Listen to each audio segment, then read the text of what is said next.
Interpretação. Ao se tornar rainha, Elizabeth Tudor percebeu que estava numa posição de suprema fragilidade.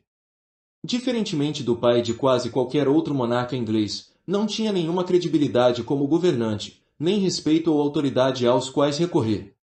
O país se encontrava num estado enfraquecido. Ela era jovem demais, sem nenhuma experiência política ou proximidade anterior ao poder de onde poderia ter aprendido.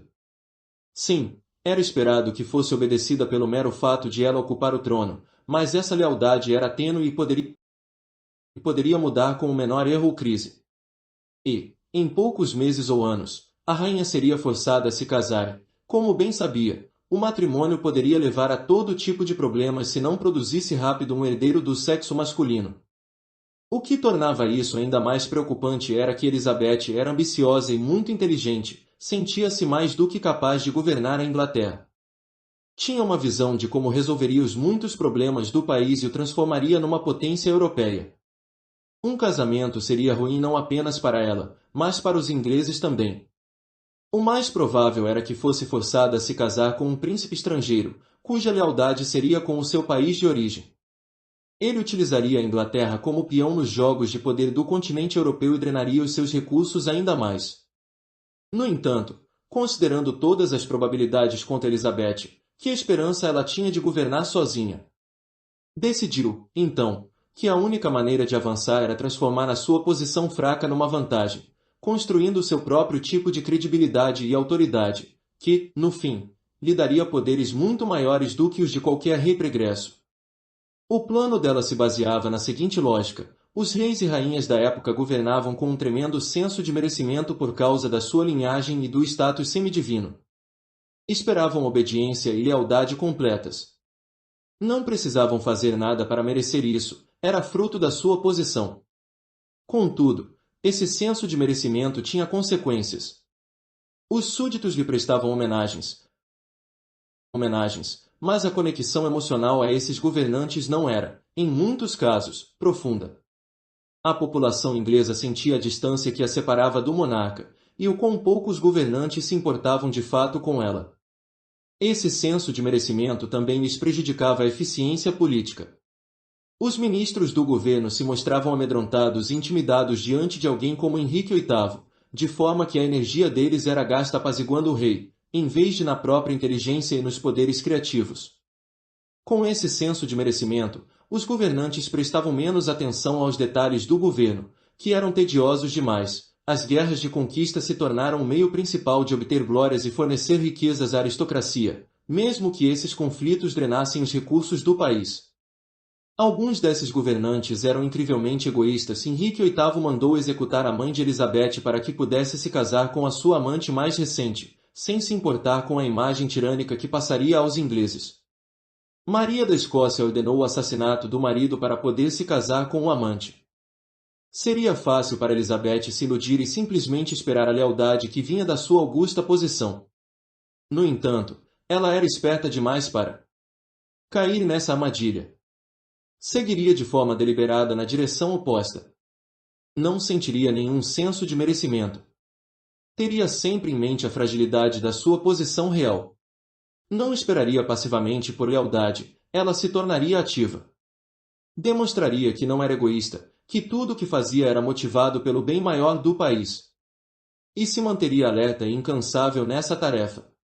Alteraria a maneira como os outros, súditos, ministros e rivais estrangeiros, a percebiam de uma mulher fraca e inexperiente para uma figura de autoridade e grande poder. Formando laços bem profundos com os ministros e os plebeus, superaria a inconstância natural das pessoas e canalizaria as energias delas para o propósito de reconstruir a Inglaterra. As primeiras aparições de Elizabeth diante do povo inglês foram concebidas de maneira inteligente, a fim de armar o palco para um novo tipo de liderança. Cercada pela pompa real costumeira, acrescentou um toque comum, que a fez parecer tanto reconfortante como majestosa. Não estava fingindo. Tendo se sentido impotente na juventude, conseguia se identificar com a arrumadeira mais pobre da Inglaterra. Indicava, por meio da sua atitude, que estava do lado do povo, e que era sensível à opinião que este tinha dela. Queria merecer a aprovação das pessoas. Consolidaria essa empatia durante todo o seu reinado, e os laços entre a rainha e os súditos se tornaram muito mais intensos do que os de qualquer governante do passado. Com os ministros, a tarefa era mais delicada e difícil. Formavam um grupo de homens sedentos pelo poder, com seus egos e a necessidade de se sentirem mais espertos do que uma mulher, superiores a ela. Elizabeth dependia do auxílio e da boa vontade deles para governar o país, mas, se revelasse muita dependência, eles passariam por cima dela. Assim, desde os primeiros dias do seu reinado, deixou claro o seguinte: ela só se importava com negócios, trabalharia mais do que todos eles, reduziria os gastos da corte, sacrificando a própria renda no processo, e todas as atividades tinham de ser destinadas a erguer a Inglaterra do buraco em que havia caído. Demonstrou logo o seu conhecimento superior acerca das finanças do país e o seu lado determinado em qualquer situação. Em certas ocasiões, reagia com raiva se um ministro desse a impressão de promover os seus próprios interesses, e essas explosões eram bem intimidadoras. Na maior parte do tempo, porém, ela era calorosa e empática, em sintonia com os ânimos variados desses homens. Em pouco tempo eles passaram a querer agradá-la e lhe conquistar a aprovação. Não trabalhar com afinco ou inteligência suficiente significaria o isolamento e alguma frieza, algo que queriam inconscientemente evitar. Respeitavam o fato de que Elizabeth vivia à altura dos padrões elevados que ela mesma estabelecera. Dessa maneira, a rainha aos poucos colocou esses ministros na mesma posição em que se encontrava, precisando ganhar a confiança e o respeito por meio de ações. Agora, em vez de uma cabala de ministros egoístas e conspiradores, tinha uma equipe trabalhando para promover os planos dela, e os resultados logo falaram por si. Com esses métodos, ela adquiriu a credibilidade de que necessitava, mas cometeu um grande erro a maneira como lidou com Maria da Escócia. Elizabeth começara a crer um pouco no próprio merecimento, sentindo que, nesse caso, sabia mais do que os ministros e que os receios dela sobre executar uma rainha superavam todo o resto. E pagou um preço considerável por essa política, ao sentir o respeito do povo por ela diminuindo. Isso a magoou. O senso do bem maior era o que a guiava, mas, nesse caso, o bem maior seria servido executando Maria. Elizabeth estava violando os seus próprios princípios. Levou algum tempo, mas ela compreendeu o seu erro. Deu ao líder do seu serviço secreto a tarefa de ludibriar Maria para que esta se envolvesse no plano mais audacioso para se livrar de Elizabeth. Agora, com provas irrefutáveis da cumplicidade da prima, Elizabeth podia tomar a medida que a apavorava. No fim, ganhou ainda mais confiança dos ingleses ao ir contra os próprios sentimentos pelo bem do país e, em essência, admitir o erro que cometera. Era o tipo de resposta da opinião pública que quase nenhum governante da época era capaz de obter. Em relação aos rivais estrangeiros, em especial Filipe II, Elizabeth não era ingênua e entendia a situação. Nada que ela houvesse feito merecia qualquer medida de respeito ou trégua das incessantes conspirações para se livrar dela. Eles a desrespeitavam por ser uma rainha solteira e uma mulher que parecia temer conflitos e guerras. Em geral, ela ignorava tudo isso e se mantinha fiel à missão de assegurar as finanças da Inglaterra. No entanto, quando a invasão ao país era iminente, sabia que era hora de finalmente se provar como a grande estrategista que era. E se aproveitaria do fato de que Filipe subestimava a astúcia e tenacidade dela. Se a guerra era necessária, ela conduziria da forma mais econômica e eficiente possível. Investiu grandes somas na criação do sistema de espiões mais complexo da Europa, o que lhe permitiu saber de antemão os planos da Espanha para a invasão, inclusive a data da partida dos navios. Com esse conhecimento, contratou e custeou um exército no último minuto, poupando enormes quantias de dinheiro. Financiou os ataques de Sir Francis Drake à costa da Espanha e aos galeões no mar. Isso lhe permitiu enriquecer o tesouro da Inglaterra e atrasar o lançamento da Armada Espanhola, o que tornou tudo mais caro para Filipe.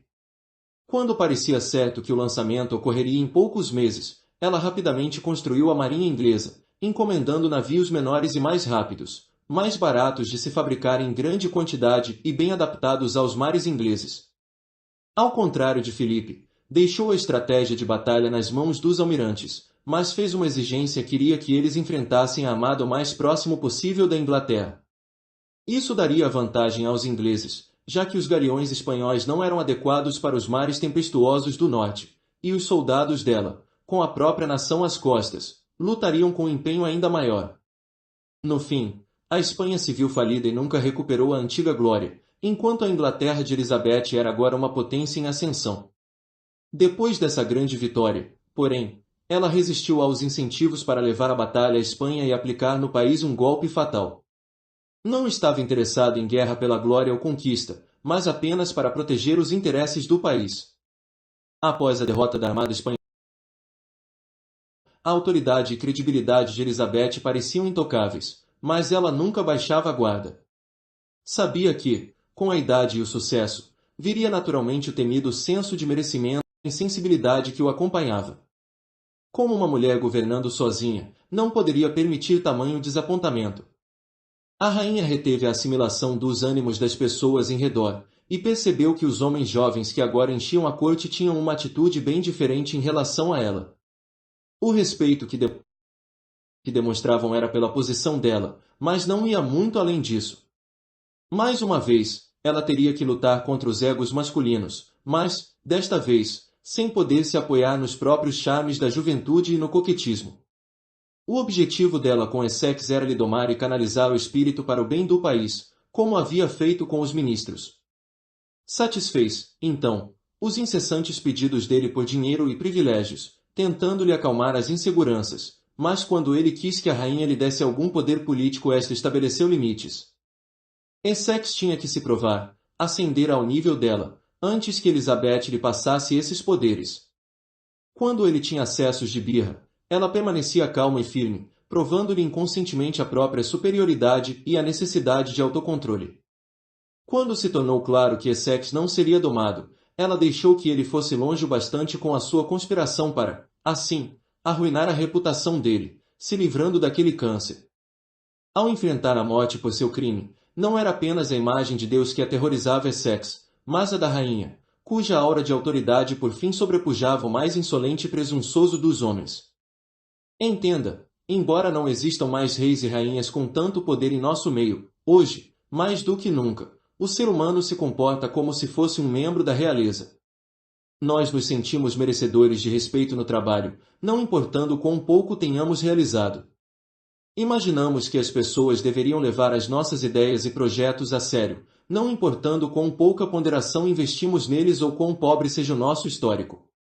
Esperamos receber ajuda na nossa carreira, porque somos sinceros e temos as melhores intenções. Parte dessa forma moderna de presunção talvez resulte de termos sido mimados demais pelos pais, que nos convenceram de que tudo o que fazíamos valia ouro.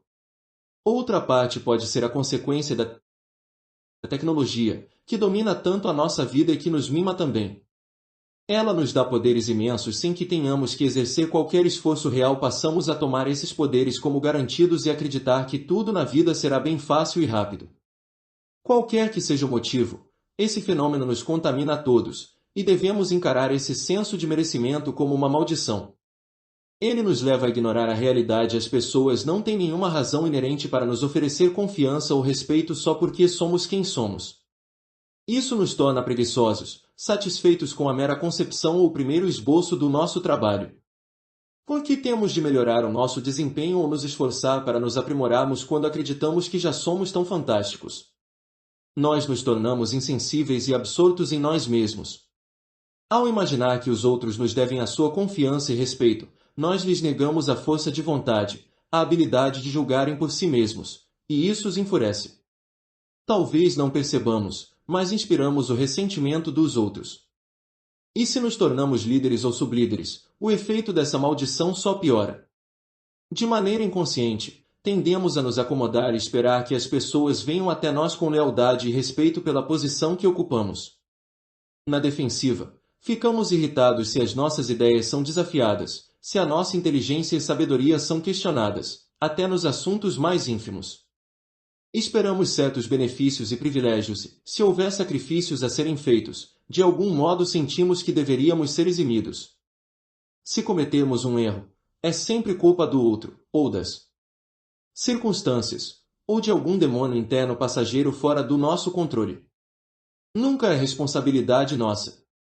Não nos damos conta de como isso afeta aqueles que lideramos, pois notamos apenas os sorrisos e os acenos de aprovação dos indivíduos a tudo que dizemos. Contudo, eles nos veem muito bem. Sentem o senso de merecimento que projetamos, e com o tempo isso lhes diminui o respeito e os desconectam da nossa influência. Num determinado ponto crítico, eles se voltarão contra nós de forma tão abrupta que ficaremos chocados. Como Elizabeth, devemos perceber que estamos, na verdade, numa posição vulnerável, e precisamos lutar para adotar a atitude oposta, não esperar nada das pessoas em redor, daqueles a quem lideramos. Não se mantenha na defensiva nem se acomode, seja completamente ativo. Tudo que obtiver dos outros, em especial o respeito, deve ser merecido. É necessário que o ser humano se prove o tempo todo, demonstrando que a sua preocupação primária não é consigo e com os próprios egos sensíveis, mas com o bem do grupo. Nós precisamos ser responsáveis e empáticos de verdade em relação aos ânimos das pessoas, mas com limites temos de ser severos e impiedosos com os que promovem os seus próprios interesses. Se praticarmos o que pregamos, trabalhando com mais afinco do que os demais, sacrificando os nossos interesses pessoais, se necessário, e respondendo por todos os erros, a nossa expectativa será de que os membros do grupo sigam nosso exemplo e se provem também. Com essa atitude, notaremos um efeito bem diferente. As pessoas se abrirão à nossa influência, quando nos movemos na direção delas, elas se moverão na nossa e vão querer conquistar a nossa aprovação e respeito. Com essa conexão emocional, seremos perdoados com mais facilidade pelos erros cometidos. A energia do grupo não será desperdiçada em brigas incessantes e conflitos de egos, mas direcionada para o cumprimento de metas e a realização de grandes iniciativas. Ao obter esses resultados, formaremos uma aura de autoridade e poder que só crescerá com o tempo. O que dizemos e fazemos parecerá carregar um peso maior, e a nossa reputação nos precederá. Essa é a estrada para a obediência da compulsão. No entanto, há um caminho mais curto para um objetivo mais nobre, a obediência da vontade. Quando os interesses da humanidade estão em jogo, ela obedecerá com alegria ao homem que acreditar ser mais sábio do que ela. Você pode comprovar isso em todos os aspectos. Veja como o doente implora ao médico que lhe diga o que fazer, como a tripulação de um navio inteiro escuta o comandante. Item Xenofonte. Chaves para a natureza humana.